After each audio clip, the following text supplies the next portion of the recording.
இது ஒரு சின்ன கிராமம். இந்த கிராமம் மாம்பழங்களுக்கு பெயர் போன ஊரு. இந்த ஊரை பத்தி கேட்டாலே நாக்குல எச்சில் ஊறும். இந்த ஊர்ல பாப்பையான்னு ஒரு வியாபாரி வாழ்ந்துட்டு வந்தாரு. பாப்பையாவுக்கு சொத்து பத்தெல்லாம் அதிகம்.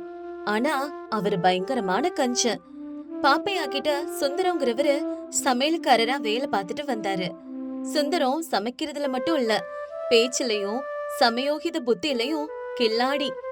ஒரு நாள் மதியம் பயங்கரமான வெயில் இருந்துச்சு. அந்த வெப்பத்தை தாங்க முடியாம பாப்பையா புலம்ப தொடங்கினாரு.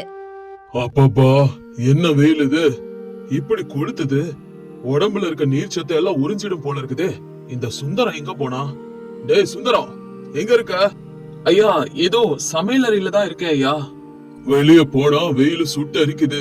தலையும் ரொம்ப பாரமா வலியா இருக்கு. உடம்ப குளிர்ச்சியாக்க ஏதாவது செஞ்சு கொண்டு வா சீக்கிரம்.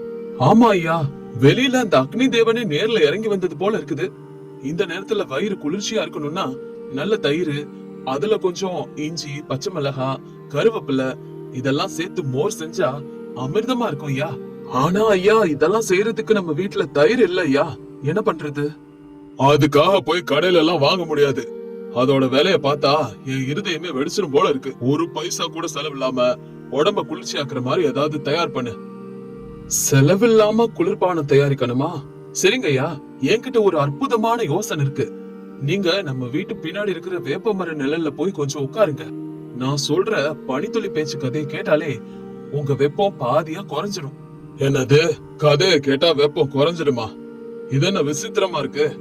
உடம்பு குளிராகணும்னா வயிற்றுக்குள்ள ஏதாவது குளிர்ச்சியா போகணும். வெறும் பேச்சால எப்படிப்பா வெப்பத்தை குறைக்க முடியும்? ஐயா, இது ஒரு மன ரீதியான மருத்துவம். மனசு குளிர்ந்தா உடம்பும் குளிர்ந்துடும். முதல்ல நீங்க வேப்ப மரத்தடியில உட்காருங்க. நான் ஒரு சிறப்பான பானம் தயாரிச்சுட்டு வரேன். அதுக்கப்புறம் நான் அந்த கதையை பத்தி சொல்றேன் ஐயா.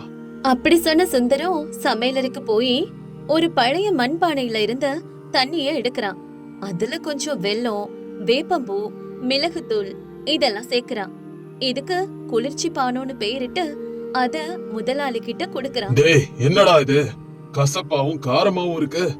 இதனால எப்படிடா வெப்பம் குறையும்? ஐயா, இது ஒரு பழங்கால ரகசியம். கசப்பு உள்ள போனா வெளியில இருக்கிற வெயில நமக்கு குறைவாதான் தோணும்.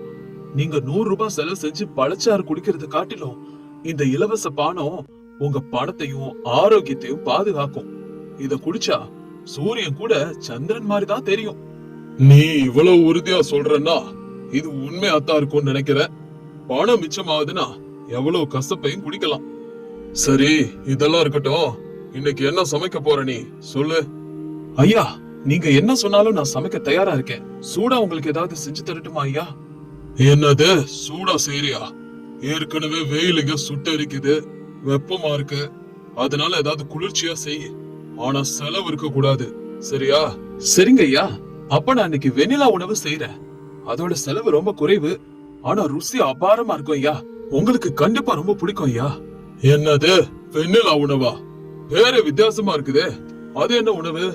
அது எப்படி செய்வ? அது ஒண்ணும் இல்ல ஐயா.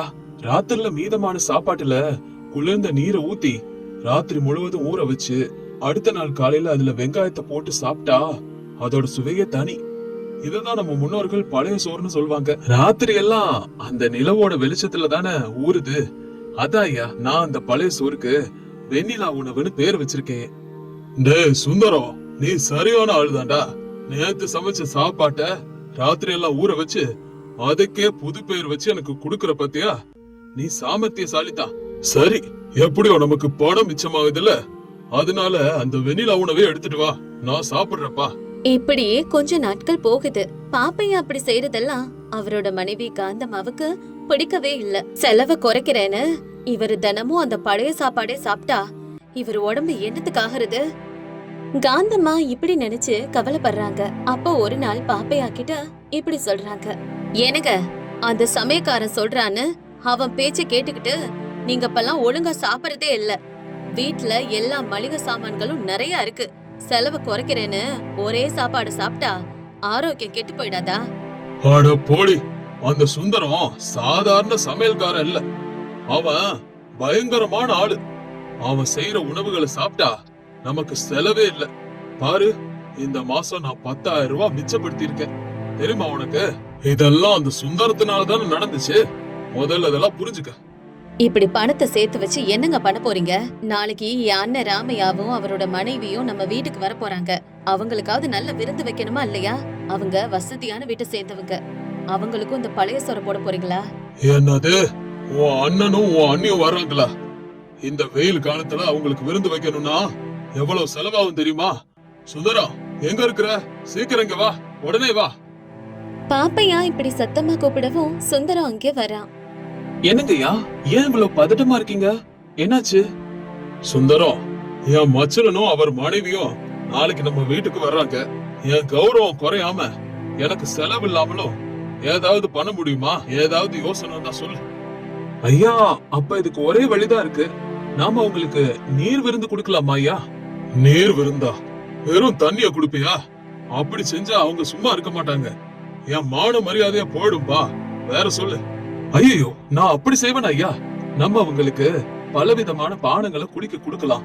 மோரு, வெல்லம், இளநீர் இதெல்லாம் வரிசையா கொடுத்தா அவங்களோட வயிறு நிறைஞ்சிடும். அதே அளவுக்கு அவங்க வயிறு குளிர்ச்சியாவும் இருக்கும். குடிக்க இதை கொடுத்துடலாம் ஐயா. உணவை பொறுத்த வரைக்கும் நான் சமத்துவ போஜனம் செஞ்சிடறேன் ஐயா. சமத்துவ போஜனமா? கேட்கவே ரொம்ப புதுமையா இருக்கு. அது ஒண்ணும் இல்லைங்கய்யா. சமத்துவ போஜனம்னா ஒரே வகையான காய்கறிகளை போட்டு சமைக்கிறது. நம்ம தோட்டத்துல கிடைக்கிற சொரக்காய், கத்திரிக்காய் இந்த மாதிரி காய்கறிகளை வச்சு விதவிதமான சுவைகளை செஞ்சிட விருந்தினர்கள் ஆஹா ஓஹோன்னு பாராட்டுவாங்க. அடுத்த நாளே விருந்தினர்களும் வர்றாங்க. சுந்தரம் தன்னோட கைவரிசைய காட்டுறான். வெயிலோட தாக்கத்தை சொல்லி உறவினர்களுக்கு குளிர்ந்த காத்து வரணும்னு தோட்டத்துல பனியுள்ள விசிறிகளை செய்யறான். பெரும்பாலும் பானங்களா தயார் பண்றான். அதோட பலவித காய்கறிகள்லயும் உணவு செய்யறான். உறவினர்கள் சாப்பிட்டதுக்கு அப்புறம், மாமா, சாப்பாடெல்லாம் பிரமாதம். ஆனா ஏன் எல்லாம் தண்ணி மாதிரி இருக்கு? சாம்பார் தண்ணி மாதிரி, பருப்பும் தண்ணி மாதிரி, குழம்பும் தண்ணி மாதிரி தான் இருக்கு. ஏன் உங்க ஊர்ல காய்கறிகள்லாம் கிடைக்கலையா? ஏன் எல்லாமே இப்படி செஞ்சிருக்கீங்க? என்ன விஷயம்? ஐயா, நீங்க பெரியவங்க, உங்களுக்கு தெரியாததா? இந்த கோடை காலத்துல கடினமான உணவுகளை சாப்பிட்டா செரிமானம் ஆகாது, உடம்புல வெப்பம் அதிகமாயிடும். அதான் முதலாளி உங்களோட நலன் கருதி தான் இந்த மாதிரி உணவை தயாரிக்க சொன்னாரு. இந்த மாதிரி நீர் வடிவில் இருக்க உணவை சாப்பிட்டா சீக்கிரம் ஜீரணம் ஆயிடும் ஐயா. அடடா, மாமாவுக்கு எங்க மேல இவ்வளவு பாசமா? சந்தோஷம் மாமா. எங்க ஆரோக்கியத்தை பத்தி இவ்வளவு யோசிப்பீங்கன்னு நான் நினைக்கவே இல்லை. ஆமா ராமையா, உங்க ஆரோக்கியத்தை விட எனக்கு வேற என்ன முக்கியம்? இந்த சுந்தரம் என் மனசு அறிஞ்சவன். அதனாலதான் நான் சொன்ன மாதிரியே இந்த உணவுகள் எல்லாம் தயார் பண்ணிருக்கான். சாப்பாடு முடிஞ்சதும் சுந்தரம் எல்லாருக்கும் நுங்கு குடுக்கறான். அத சாப்பிட்டுட்டு உறவினர்கள் திருப்தியோட கிளம்புனாங்க. ஆனா போகும்போது ராமையா பாப்பையாவ தனியா கூப்பிடுறாரு. மாமா, உங்க சமயக்கார சுந்தரம் பயங்கரமான புத்திசாலி போல இருக்குது. அவன் உங்க கஞ்சத்தனத்தை ஆரோக்கியம் சொல்லி எங்க கிட்ட அழகா மாத்தி சொல்லிட்டான். கோடை காலத்தை சாக்கா வச்சு அவன் செய்யற வேலைகள்லாம் எங்களுக்கு புரியுது. ஆனா ஒண்ணு நினைவுல வச்சுக்கோங்க, பணம் சேமிக்கிறது நல்லதுதான். ஆனா சொந்தக்காரங்களுக்கு கூட நல்ல உணவு கொடுக்கலனா அந்த பணத்தால என்ன பயன்? நம்ம சாகும்போது எதை கொண்டுட்டு போறோம் மாமா? ராமையா இப்படி சொல்லிட்டு போனதும் பாப்பையா ரொம்பவே அமைதியா நின்னாரு. அதுக்கப்புறம் சுந்தரத்தை கூப்பிட்ட பாப்பையா அவன்கிட்ட இப்படி பேசுறாரு. டேய் சுந்தரம், என் மச்சான் என்ன கஞ்சன்னு கேலி பண்ணிட்டு போறான்டா. நீ சொன்ன ஐடியா எல்லாம் என் மானத்தை வாங்கிருச்சு. சமத்துவ உணவு, நீர் உணவுன்னு என்னென்னவோ சொல்லி கடைசியில இப்படி பண்ணிட்டேப்பா. ஐயா, உங்க கௌரவத்தை குறைக்கிறது என்னோட நோக்கம் இல்ல. நான் ஒரு சமயக்காரன் மட்டும்தான். நீங்க சமையலுக்கு செலவு செய்யாம இருக்கும்போது நான் இது போல கதைகளை சொல்லித்தான் ஆனும். எங்க உண்மையிலே கௌரவத்தை காப்பாத்திக்கணும்னா சம்பாதிக்கிறதுல ஒரு பாதிய நல்ல உணவுக்கும் மத்தவங்களுக்கும் கொடுக்கணும். அப்பதான் நானே வடை பாயாசம் சமைச்சு உங்களோட புகழ நிலநாட்ட முடியும். கஷ்டப்பட்டு சம்பாதிச்சத அனுபவிக்கணும் ஐயா. இப்படி பிடிவாதமா கஞ்சத்தனம் செஞ்சா அதனால என்ன பயன் இருக்கு ஐயா? உண்மைதான் சுந்தரம். நீர் இல்லாத குளமும் மத்தவங்களுக்கு கொடுக்கற குணம் இல்லாத செல்வந்தனும் ஒண்ணுதான். வெயில்ல காய் வாங்கல தவிர யாரோட தாகத்தையும் தீர்க்க மாட்டாங்க. இது இன்னைக்கு எனக்கு நல்லா புரிஞ்சிருச்சு. என் கஞ்சத்தனமே என் மானத்தை வாங்கிருச்சு. ஐயா, உங்ககிட்ட மாற்றம் வந்துருச்சு. இதுவே போதும். இனிமேலாவது நல்ல காய்கறிகளையும் சாமான்களையும் வாங்கி தாங்க. நான் உங்களுக்கு சுவையான உணவுகளை சமைச்சு தர்றேன். நோயற்ற வாழ்வை குறைவற்ற செல்வம் ஐயா. நிச்சயமா சுந்தரம். நாளையில இருந்து நம்ம வீட்டுல சிக்கனம் இருக்கும், ஆனா கஞ்சத்தனம் இருக்காது. சீக்கிரமே நீ போய் ஏற்பாடுகளை செய். சமையல் அறையில அடுப்ப மூட்டு பிரமாதமான விருந்த தயார் பண்ணு. சுந்தரம் தன்னோட புத்திசாலித்தனத்தாலும் நகைச்சுவையாலும் தன்னோட முதலாளியோட மனச மாத்திட்டான். அந்த ஊர் மக்கள் எல்லாரும் பாப்பையாவோட அந்த மனமாற்றத்தை பத்தி தான் பேசிட்டு இருக்காங்க. அந்த கோடை காலத்துலயும் அந்த வீட்ல இருக்கவங்களோட மனசு குளிர்ந்து போச்சு. சுந்தரத்தோட சமையலறையும் வாசனையால களை கட்டுச்சு. நம்ம வச்சிருக்க செல்வத்தை பிரயோஜனம் இல்லாம சேர்த்து வைக்க மட்டும் இல்லாம சரியான நேரத்திலயும் சரியான முறையிலயும் அனுபவிக்கவும் பகிரவும் செய்யணும். அதத்தான் இந்த கதை சொல்லுது.